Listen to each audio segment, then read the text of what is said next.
नमस्कार, मैं हूं श्रीकांत प्रजापति और आप मेरे साथ देख रहे हैं बीसीसी न्यूज। आई खबरों में डिस्प्ले डालते हैं, सुर्खियों पर एक नजर।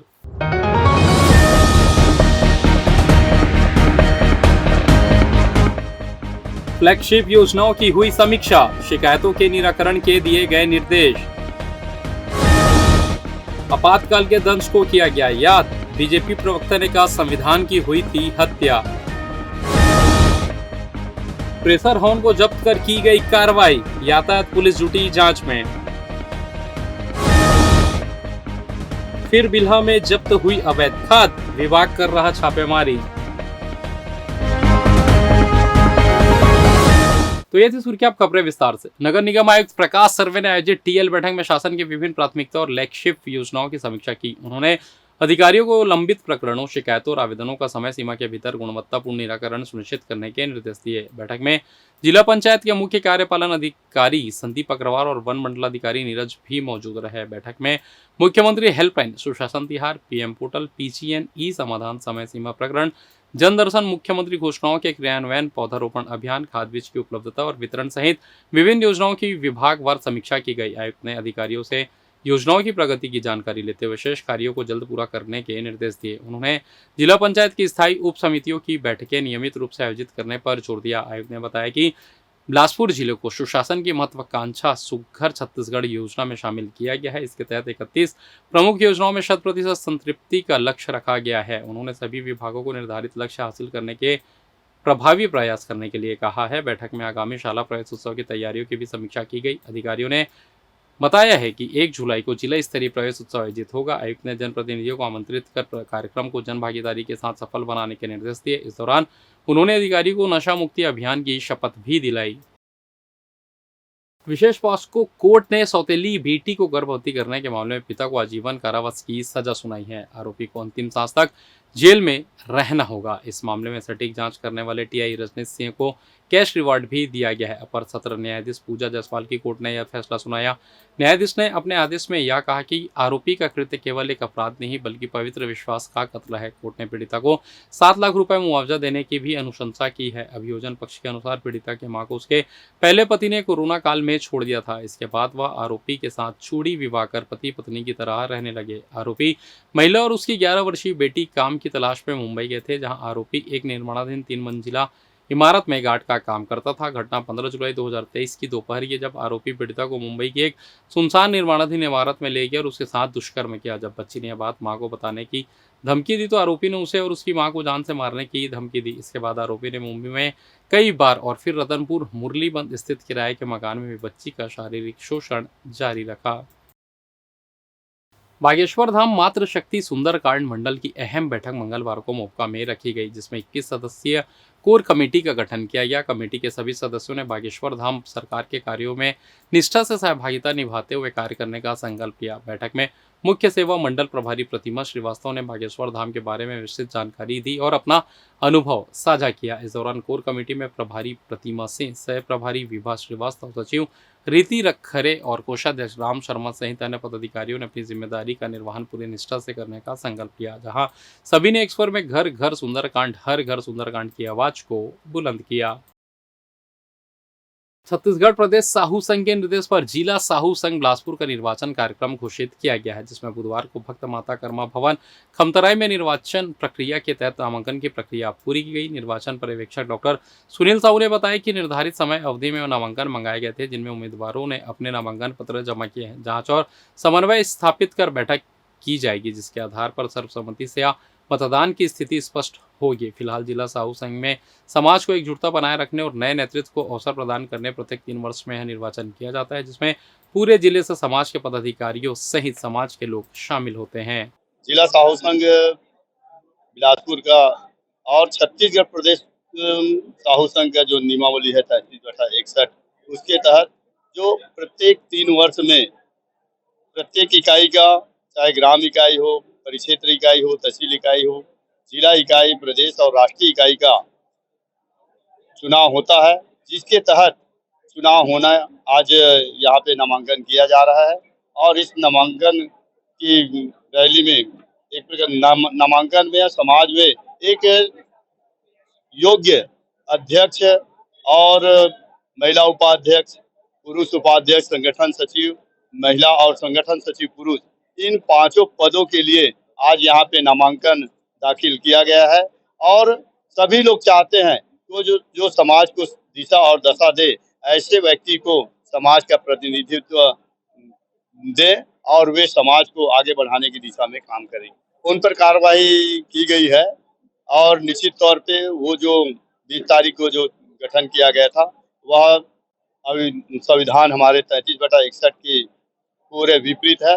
और माननीय हमारे प्रदेश अध्यक्ष डॉक्टर नीरेंद्र साहू जी के निर्देशानुसार उनको सब लगभग लोगों को वहाँ पे यानी समाज की मुख्य धारा से उनको विमुक्त किया गया है। ये छत्तीसगढ़ प्रदेश साहू संघ के 33/31 या 61 के अंतर्गत प्रदेश साहू संघ के निर्देशानुसार आज जिला साहू संघ बिलासपुर के निर्वाचन प्रक्रिया 22 तारीख से शुरू हुआ है। जो आज 24 तारीख को नामांकन का प्रक्रिया अभी चालू है। नामांकन भर चुके हैं जो अभ्यर्थी हैं और हमारे समाज का निर्देश है कि सभी अभ्यर्थियों की सहमति से समन्वय बनाकर, यदि आम सहमति से अगर समन्वय से बन जाता है अध्यक्ष और अन्य पद, तो ज़्यादा अच्छा है।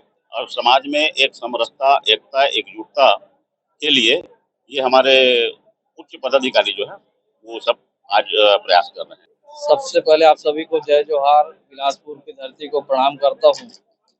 आज कर्मा माता भवन बिलासपुर में छत्तीसगढ़ साहू समाज के निर्देशानुसार जिले का निर्वाचन आहूत हुआ है। इसके संदर्भ में पहला जो कड़ी है नामांकन का, उससे पहले जो अपना मतदाता सूची का प्रकाशन हुआ और उसका दावा आपत्ति का समय रहा।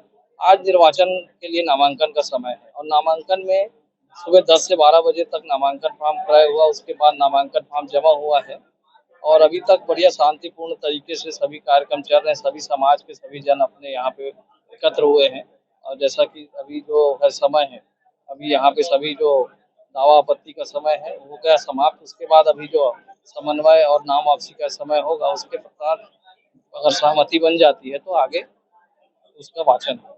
निर्वाचन के जब चुनाव का मतदान की स्थिति आएगी तब मतदान होगा।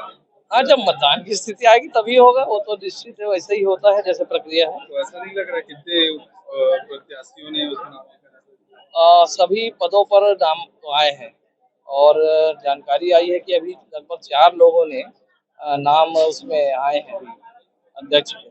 अब उसमें कोई दावा आपत्ति होगा तो उस पर चर्चा होगी। समन्वय की बैठक के पश्चात फिर उसका आपस में अगर सहमति बन जाती है तो उस स्थिति को लेकर फिर आगे कार्यक्रम बनेगा। बीजेपी बिलासपुर ग्रामीण द्वारा आपातकाल की 91वीं वर्षगांठ के अवसर पर आयोजित प्रेस वार्ता को भाजपा के प्रदेश प्रवक्ता मुकेश शर्मा ने संबोधित किया। इस अवसर पर उन्होंने 25 जून 1975 को लगाए गए आपातकाल को भारतीय लोकतंत्र के इतिहास का सबसे काला अध्याय बताते हुए कहा कि तत्कालीन कांग्रेस सरकार ने सत्ता बचाने के लिए लोकतांत्रिक संस्थाओं, संविधान और नागरिकों के मौलिक अधिकारों का दमन किया था। प्रदेश प्रवक्ता मुकेश शर्मा ने कहा कि आपातकाल के दौरान देश भर में विपक्षी नेताओं, पत्रकारों, सामाजिक कार्यकर्ताओं और लोकतंत्र समर्थकों को जेल में बंद कर दिया गया था। प्रेस पर सेंसरशिप लगाई गई तथा न्यायपालिका एवं अन्य संवैधानिक संस्थाओं पर दबाव बनाया गया। उन्होंने कहा कि लोकतंत्र की रक्षा के लिए संघर्ष करने वाले हजारों कार्यकर्ता और नेताओं के त्याग एवं बलिदान को देश कभी नहीं भूल सकता। श्री शर्मा ने कहा कि भारतीय जनता पार्टी आपातकाल की विभीषिका को नई पीढ़ी तक पहुंचाने के लिए विभिन्न कार्यक्रमों का आयोजन कर रही है ताकि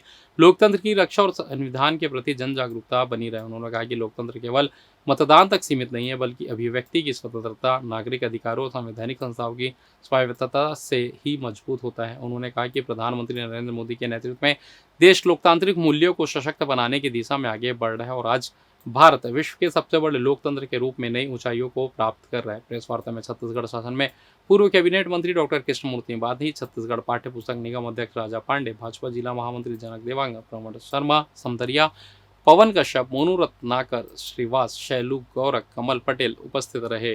निश्चित रूप से आज 51वीं वर्षीय है संविधान हत्या दिवस की, संविधान की हत्या की, उसको उस विषय को लेके हमारे केंद्रीय व्यवस्था के द्वारा ये निर्णय लिया गया है कि इस विषय को लेके प्रदेश में अनेक स्थानों पर सभी जिलों में जाके इसको लोगों तक पहुंचाएं कि क्यों लोग इमरजेंसी लगा था, आपातकाल लगा था, क्या क्या हुआ था।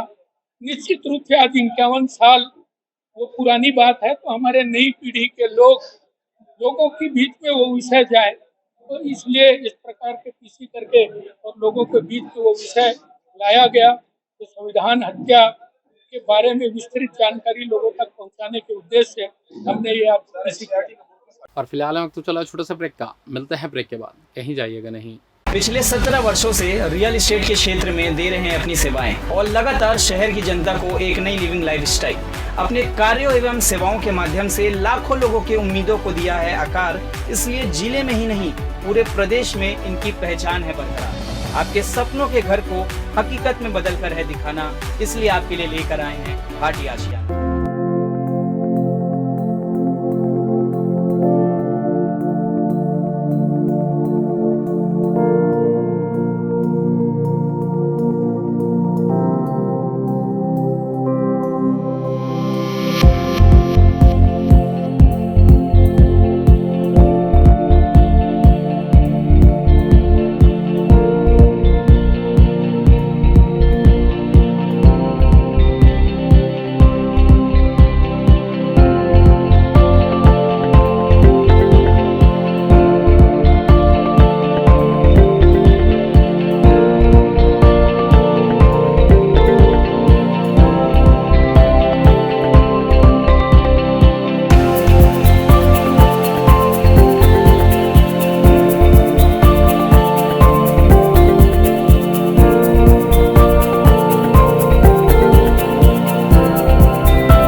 और ब्रेक के बाद आप सभी का स्वागत है। ये बढ़ते हैं अगली खबर की ओर।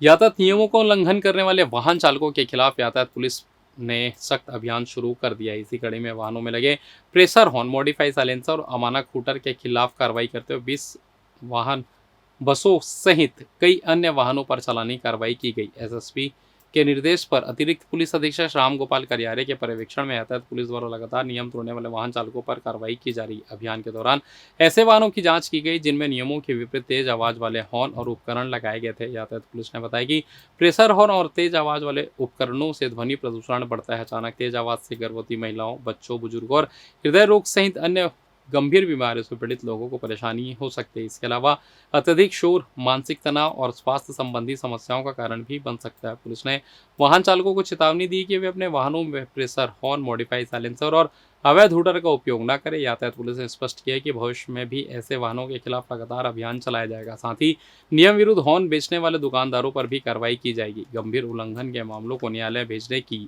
प्रक्रिया जारी है। छत्तीसगढ़ आयुर्विज्ञान संस्थान यानी सिम्स बिलासपुर प्रदेश के आम नागरिकों को गुणवत्तापूर्ण एवं निःशुल्क स्वास्थ्य सेवाएं उपलब्ध कराने की दिशा में निरंतर उत्कृष्ट कार्य कर रहा है। सिम्स प्रशासन द्वारा यह सुनिश्चित किया गया है कि अस्पताल में आने वाला कोई भी पात्र मरीज केवल दस्तावेजों की कमी के कारण उपचार से वंचित न रहे। अस्पताल परिसर में ही आयुष्मान कार्ड बनाने की सुविधा उपलब्ध कराई गई है। ऐसे मरीज जिनके पास पूर्व से आयुष्मान कार्ड नहीं है, जिनके आधार कार्ड के माध्यम से तत्काल कार्ड निर्माण की व्यवस्था की गई है जिससे उन्हें शीघ्र उपचार का लाभ मिल सके। यह पहल विशेष रूप से ग्रामीण एवं दूरस्थ क्षेत्रों से आने वाले मरीजों के लिए अत्यंत लाभकारी सिद्ध हो रही है। उपलब्ध आंकड़ों के अनुसार वित्तीय वर्ष 2024-25 में सिम्स के माध्यम से 27,564 हितग्राहियों को आयुष्मान योजना का लाभ मिला तथा लगभग 20 करोड़ 71 लाख रुपए की उपचार राशि का क्लेम स्वीकृत हुआ। वहीं वित्तीय वर्ष 2025-26 में अब तक 25,587 मरीजों को लाभान्वित करते हुए 25 करोड़ रुपए से अधिक की उपचार सुविधा प्रदान की गई है। वर्ष 2026 में जनवरी से मई माह तक की 11,859 मरीजों को योजना का लाभ प्राप्त हुआ तथा लगभग 10 करोड़ रुपए की राशि के उपचार का लाभ हितग्राहियों को मिला। ये आंकड़े दर्शाते हैं कि सिंध प्रदेश में आयुष्मान योजना के प्रभावी क्रियान्वयन का एक प्रमुख केंद्र बनकर उभरा है। छत्तीसगढ़ पंचायत राज अधिनियम के तहत प्रत्येक 3 माह में कम से कम एक ग्राम सभा का सम्मेलन आयोजित करने का प्रावधान है। इसके मद्देनजर बुधवार को विकासखंड बिल्हा के ग्राम सिद्री में ग्राम सभा का आयोजन किया गया था, जिसमें पंचायत के सभी पदाधिकारी मौजूद रहे। वहीं पंचायत की इस सभा में नवनियुक्त अखिल भारतीय पंचायत परिषद नई दिल्ली के संभागीय अध्यक्ष रेवती यादव शिरकत की, और जिन्होंने पंचायत प्रतिनिधियों के साथ आम जनता से पंचायत के मौजूद हालातों को जान और आवश्यक चर्चा की। ग्राम सभा में ग्रामीणों ने अपनी विभिन्न समस्याओं को पंचायत प्रतिनिधियों से साझा की। इस दौरान पंचायत के सरपंच राजेश कुमार ध्रुव ने जानकारी देते हुए बताया कि पंचायत के विकास कार्य को लेकर वर्तमान में रोड और नाली निर्माण, स्कूल शेड निर्माण सहित अन्य कार्यों के प्रस्ताव पारित होने की जानकारी दी है। उन्होंने कहा कि वह पंचायत के विकास के लिए लगातार प्रयास कर रहे हैं ताकि आम जनता को मूलभूत समस्याओं के लिए दो चार न होना पड़े। शुरू हो रहा है आज का जो है, तो आज हम लोग भी यहाँ उपस्थित हुए हैं। हमारा यह उद्देश्य है कि गांव हमारा परिवार है और हर गांव में एक पंचायत है और पंचायत में आकर हर समस्या को अपने आकर यहाँ बोले, और सबका ये अधिकार है कि सरपंच को आके बोले। पंचायत में आकर सरपंच भी एक आम आदमी ही है, उसको भी बताया जाए कि क्या गांव में कमी है, क्या नहीं है, क्या अपना सलाह रखे, राय दे कि क्या करना है, क्या नहीं करना है। तो आज नाली सिर्फ नाली बनाना ही तक के ग्राम पंचायत में नहीं है, हर घर पानी, हर घर बिजली, हर घर शिक्षा, ये पहुंचाना भी हमारा कर्तव्य है।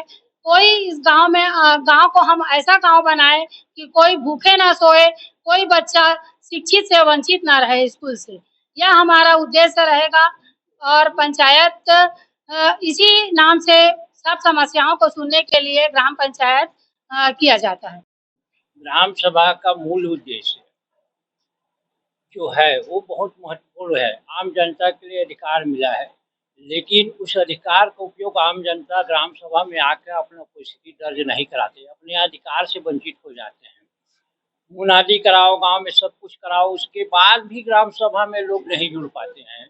तो ग्राम सभा नहीं आने के कारण ग्राम पंचायत के पदाधिकारियों लोग को बहुत परेशानी होती है। ये है मेरा आम लोगों से एक अपील है कि ग्राम सभा में अवश्य आए और अपना अधिकार को कम से कम प्रयोग करें। अखिल भारतीय पंचायत परिषद नई दिल्ली में डॉक्टर विपिंद्र कुमार महेश प्रदेश मुख्य महासचिव की अनुशंसा पर पूर्व महापौर प्रत्याशी रेवती यादव को संभागीय अध्यक्ष के पद पर नियुक्ति दी गई है। आपको बता दें कि विगत कई वर्षों से समाज सेवा के लिए निस्वार्थ काम करने वाली रेवती यादव को शिवसेना ने जिला अध्यक्ष की जिम्मेदारी सौंपी थी, जिनके मेहनत और लगन से प्रभावित होकर अखिल भारतीय पंचायत परिषद नई दिल्ली द्वारा बिलासपुर संभाग की जिम्मेदारी देते हुए संभागीय अध्यक्ष के पद पर नियुक्ति की गई है। इस दौरान उन्होंने कहा कि उनको मिले इस जिम्मेदारी को वह पूरी निष्ठा से निर्वहन करेंगी। उन्होंने कहा कि वह आगे अखिल भारतीय पंचायत परिषद के पावन उद्देश्य पंचायत के सशक्त बनने की दिशा में कार्य करेंगे। साथ ही उन्होंने कहा कि इस परिषद में प्रमुख परिकल्पना राष्ट्रपति महात्मा गांधी के द्वारा परिकल्पित की गई है, जिसे 1958 से आज परिहन तक विभिन्न क्षेत्रों में संचालित कर जय पंचायती का आवाज बुलंद किया जा रहा है। अखिल भारतीय पंचायत परिषद दिल्ली छत्तीसगढ़, जिसकी परिकल्पना महात्मा गांधी राष्ट्रपिता ने की थी, उसके संपादक बलवंत राय मेहता जी हैं और उनके उप प्रकाश डालने वाले उप संपादक भारत रत्न जयप्रकाश नारायण जी हैं, जिसकी जिम्मेदारी मुझे संभाग अध्यक्ष के रूप में मिली है। इस जिम्मेदारी को मैं अपने श्रद्धा से और जिम्मेदारी को पूर्ण करूंगी।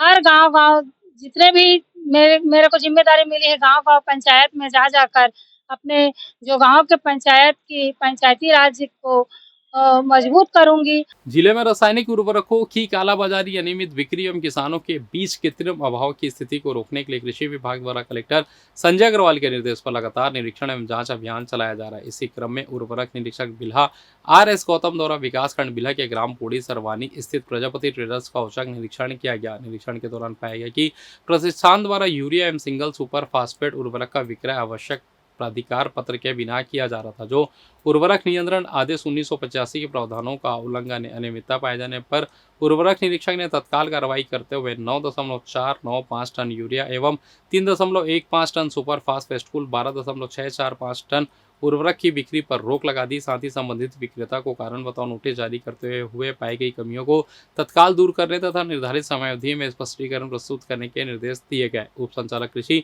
पी हाथेश्वर ने स्पष्ट किया है कि संतोषजनक जवाब प्राप्त नहीं होने की स्थिति में उर्वरक विक्रय लाइसेंस के निलंबन सहित नियमानुसार कार्रवाई की जाएगी। और फिलहाल इस बुलेटिन में बस इतना ही। मुझे दीजिए इजाजत, फिर होगी आपसे मुलाकात। तब तक देखते रहिए BCC न्यूज़। नमस्कार।